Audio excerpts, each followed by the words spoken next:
Bismillahirrahmanirrahim. Assalamualaikum warahmatullahi wabarakatuh.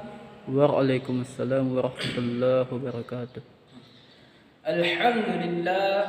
Alhamdulillahi rabbil alamin. Wassalatu wassalamu ala asyrafil anbiya'i wal mursalin Sayyidina Muhammadin wa ala alihi wa ashabihi ajma'in. Amma ba'd.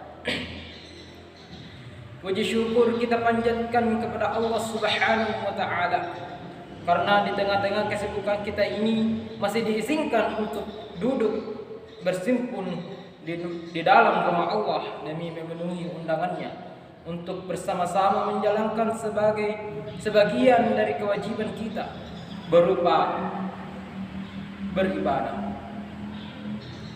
Salawat dan salam dicurahkan kepada Nabi Muhammad sallallahu alaihi wasallam beserta sahabat dan seluruh pengikutnya yang taat kepadanya.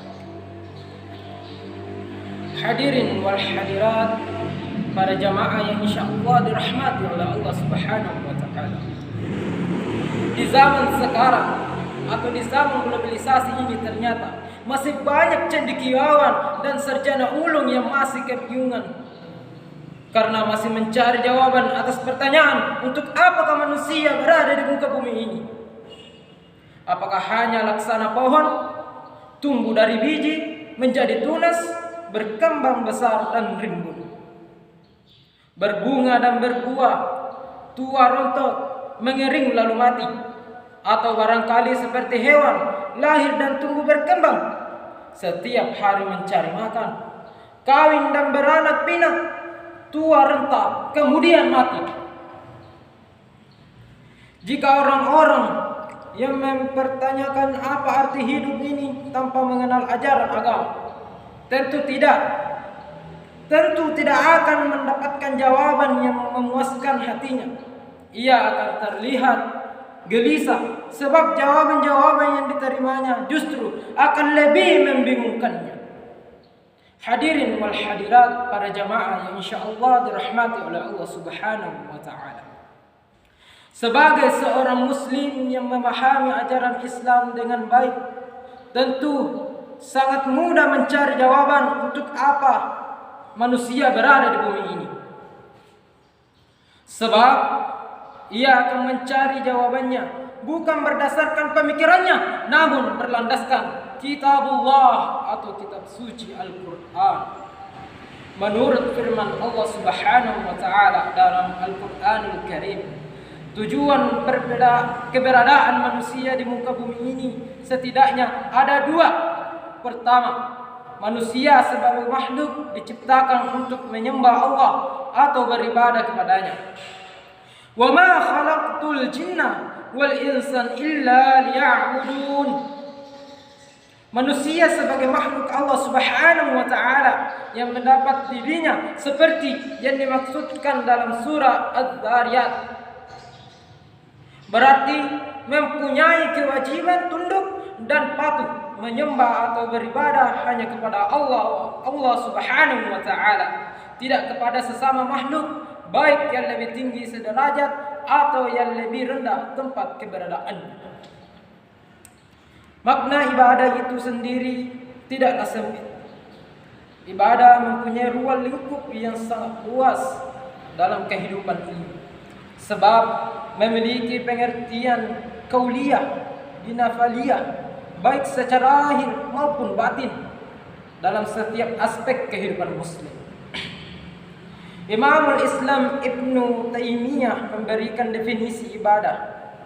Ibadah adalah suatu nama yang menyuruh dan mencakup setiap yang dicintai dan diridai Allah Subhanahu wa ta'ala, baik yang lahir dari ucapan maupun dari perbuatan, baik yang di lahir maupun yang batin atau tersembunyi.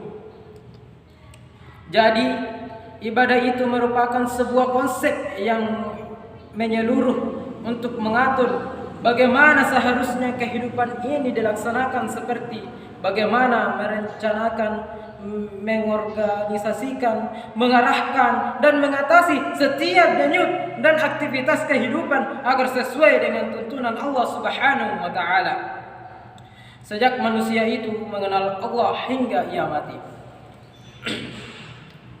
Allah Subhanahu wa ta'ala mewajibkan hambanya agar beribadah bukan dimaksudkan untuk kepentingannya. Allah tidak memerlukan apa-apa dari manusia. Allah Maha Kaya. Allah pemilik tunggal seluruh jagat raya beserta isinya. Bahkan manusia pun menjadi milik Allah. Adapun Allah Subhanahu wa ta'ala mewajibkan manusia agar beribadah kepadanya adalah untuk kepentingan manusia itu sendiri. Dengan beribadah manusia akan mendapatkan banyak hikmah, misalnya kebahagiaan, ketentraman, kesejukan hati, dan sebagainya. Juga dengan adanya ibadah manusia tidak akan kehilangan arah dalam mengurangi bahtera kehidupan ini. Sebab manusia yang selalu beribadah senantiasa mengadakan kontak atau komunikasi setiap saat kepada Allah Subhanahu wa ta'ala. Adapun tujuan kedua, keberadaan manusia di muka bumi ini adalah sebagai khalifah, sebagaimana pada dalam firman Allah Subhanahu wa ta'ala, wa idh qala rabbuka lil malaikati inni ja'ilun fil ardi khalifah. Ingatlah ketika Tuhanmu berfirman kepada para malaikat, sesungguhnya aku hendak menjadikan seorang khalifah di muka bumi ini. Quran surah Al-Baqarah ayat 30.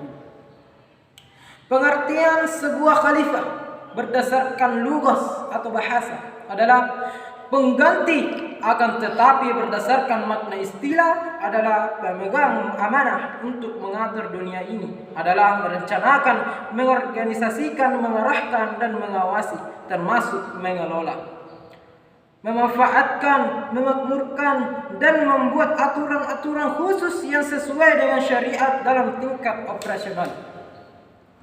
Dunia ini perlu diatur karena di sana hidup miliaran manusia dengan segala sifat dan karakternya. Ada yang baik, ada yang jahat, ada yang merusak, ada yang suka memelihara, ada yang berkhianat, dan sebaliknya ada yang amanah. Di samping itu pun patut diingat, yang hidup di dunia ini bukan saja manusia, tetapi juga hewan dan tumbuhan-tumbuhan yang tidak terhitung jumlah spesies dan jenisnya. Perlu diperhatikan segala sumber alam yang tersedia bagi kelanjutan hidup manusia dan spesies lainnya. Keberadaannya sangat terbatas. Hadirin wal hadirat para jamaah yang insyaallah dirahmati oleh Allah Subhanahu wa ta'ala. Jadi seluruh tindakan manusia, baik ia selaku khalifah fil ardi atau sebagai wama khalaqatul jinna wal insan illa liya'budun, tetap saja acuan dan tuntunan harus bersandar kepada kitab Allah dan sunnah Rasulullah sallallahu alaihi wasallam. Sebab bila tindakan manusia keluar dari garisan ini, seluruh penghuni dunia ini akan menderita. Bukan hanya manusia tetapi hewan, tumbuhan, bahkan derita. Bukan hanya manusia tetapi hewan, tumbuhan, bahkan alam sendiri akan rusak.